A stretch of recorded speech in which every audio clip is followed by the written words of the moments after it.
Hello everybody and welcome back to my channel and welcome back to another Spooky Sunday video. In today's video I'm going to be reading your paranormal stories again. If you want to send me a spooky scary story of your own, here is the email that you can send it to. It doesn't have to be about ghosts, it can be about weird encounters you've had with people, it can be about ghosts if you want, it can be about werewolves, vampires, literally anything. Just send me any of your spooky scary stories. I would love to read them in a video if you will let me. Today I only have two stories, so I don't know how long this video is going to be, so without further ado, let's get on into today's video and I hope that you like it. Okay, so the first one is from Nicole Yumi and it says, okay, so I am Brazilian, but something really unnerving has happened in my backyard. Some weeks ago I woke up in the middle of the night with a weird sound of wood being pushed against the ground or some kind of furniture being moved. It sounded really odd since we don't have such things in our backyard. My dog started to freak out too. I would never get out of the house in the middle of the night to look for the origin of the sound, so I opened the window next to my bed, which have some iron bars, and I took a look. It was really dark and quiet, not even bats or crickets doing their little sounds, so I got scared by the idea of whatever it was, so I closed the window. Sometime later I heard a really unnerving sound coming from outside the same window, like a distorted bird or something.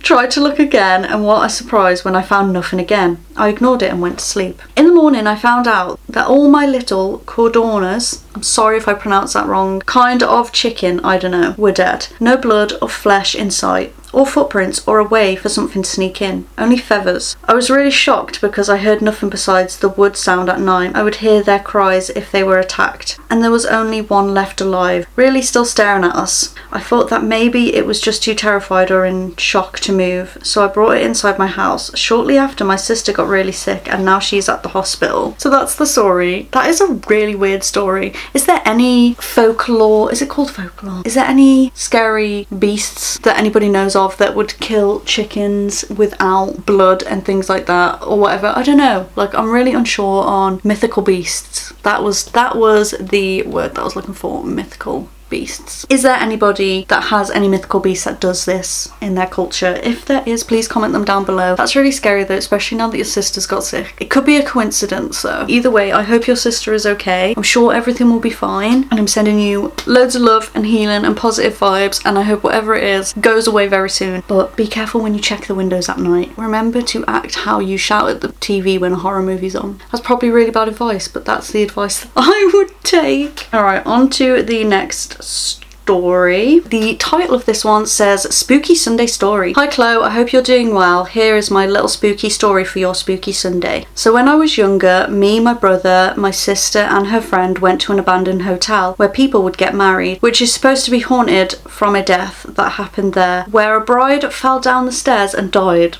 Bro, imagine going and getting married and then falling down the stairs and dying. Oh my god. When we were there, we looked around and all the rooms were in darkness, and one room was closed off with caution tape and a do not enter sign. We saw a lady in a white wedding dress walking around the room mumbling to herself. We shit ourselves and we got into the lift to go downstairs. When we were in the lift, it stopped at the floor the bride fell from. When the doors opened, there was a different woman that said to us, "You can't be up here." So we all crapped ourselves and ran out. I swear, we had nightmares for weeks. I don't really know if this is scary, but at the time it was, because we don't have a clue who the lady in the dress was. Was it her ghost? Laughing my ass off. I hope you get round to reading this. Thank you. I love you.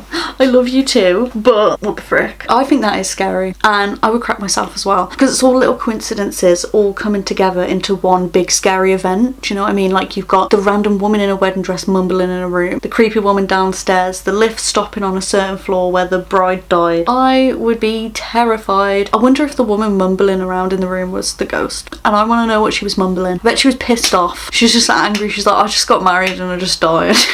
Sorry, that's really insensitive, but I'm just trying to make light of the situation. I don't know if I feel bad saying that now, because I don't tend to show it a lot on this channel. My humour can be quite dark, and I like to make light of situations with humour. So if I'm ever feeling down about my mental health, I joke about it. Or if I'm ever reading something that terrifies me, I'll joke about it to make myself feel calm. So yeah.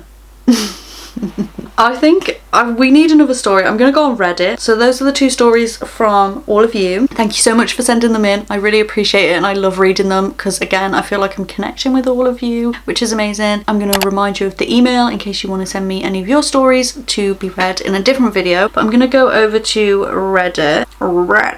I actually don't really use Reddit, so I'm still getting used to how it actually works because I have no idea, to be honest. What should we search for? We'll put ghost story, even as it seems to be ghost as the theme of this video. Okay, so we have this one. Again, I'm reading these blind because I didn't pre-plan this, so hopefully they're not stupid stories. But this one says, when I was around 5, my aunt got diagnosed with cancer, so my mom left me at my dad's for over a month to be able to care for her 24/7. One night I woke up crying and asking if my mom came home with my aunt. When my family questioned me, I said my aunt came to say goodbye and that she loves me and will take care of me, but did my mom come with her? 5 minutes later, the phone rang and it was my mom telling us that my aunt had just passed away. That's kind of cute. Like, everybody would love to be able to say goodbye to their loved ones. I like that one. That was kind of comforting and cute. Okay, I'm gonna read this one. Hopefully, again, it's not a silly story, but it says, my mom died when I was a pretty young adult. I couldn't get her to answer the phone, so when I went to her house to check on her and found her body, that's awful. I honestly cannot think of anything worse than finding someone that you love. Like, finding someone you love's body. I just can't think of anything worse than that. I hope to God I never have to go through that. I'm so sorry that you had to go through that. That's horrible. My mom's sister and I have always been very close. When she came in town for the funeral, we decided to spend the night at my mom's for a few nights to feel closer to her and be among her things. We were sitting in the living room with her cat. When I found her cat was curled around her head. I'm gonna start crying. I'm gonna start crying.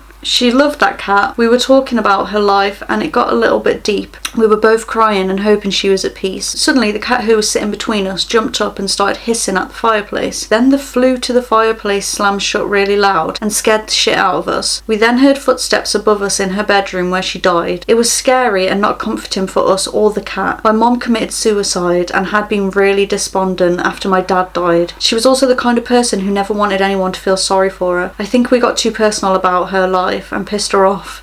I had several other uncomfortable moments in her house while cleaning it out. My then 8-year-old son and I were packing boxes and her bedroom door slammed shut. It was a nice day, no windows or doors open. My son looked at me and asked, why is Granny so sad? I know you obviously know your mom the most, and yeah, a ghost could be doing that and stuff, but it creeps me out. Like, I would be crying. Maybe she was just that type of personality, like you said, and she's just thinking, stop being pussies. That would scare me though. I mean, no matter who it is, I think if that was happening to me, I would still be scared. Okay, this is the last one we're gonna read, and it says, posted this somewhere recently, but my biological dad lives in a creepy old farmhouse that he renovated. I was helping him build out the office late one night. We went to the bathroom and I kept plunking away. I was on the floor and set my hammer down. I felt something, a presence, and looked to where I thought someone would be. Nothing. I reached back down for my hammer and it's out of arm's reach, maybe 5 feet further than where I had set it down. I hadn't moved at all. He comes back after he's finished and I tell him what had just happened. He laughed and said, the little girl must be playing with you. Little girl, what? He then tells me that every now and then he hears a little girl laughing and has even seen her. She's always wearing the same pair of overalls and she just kind of wanders around upstairs. I'm not one to believe in paranormal experiences, but I have no explanation other than the little girl ghost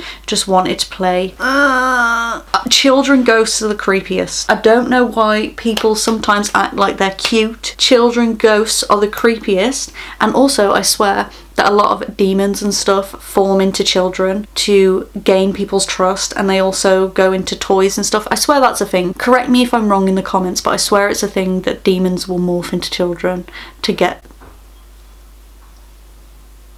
trust easier, which is why I don't trust kid ghosts, and I am more scared of kid ghosts. But I don't know, it does seem like a harmless story, but then again it could start harmless and get scarier. Creepy. Why do they always move stuff around the house? Stop. Yeah, that is the end of today's video. I hope you liked it. I think I'm gonna type in let's not meet and I'm gonna read some let's not meet stories in a video. This is the 3rd video that I filmed today, so that will be the 4th video. I just really wanted to get a filming week done this week because I'm so behind on videos for you all, so I needed to film some stuff. So I'm gonna film a let's not meet video, and then I believe I will have loads of Spooky Sunday videos all lined up for you. I haven't missed a week since I restarted, so that is good so far for me anyway. But yeah, I will see you all in the next video, and until next time, I'll see you soon. Peace.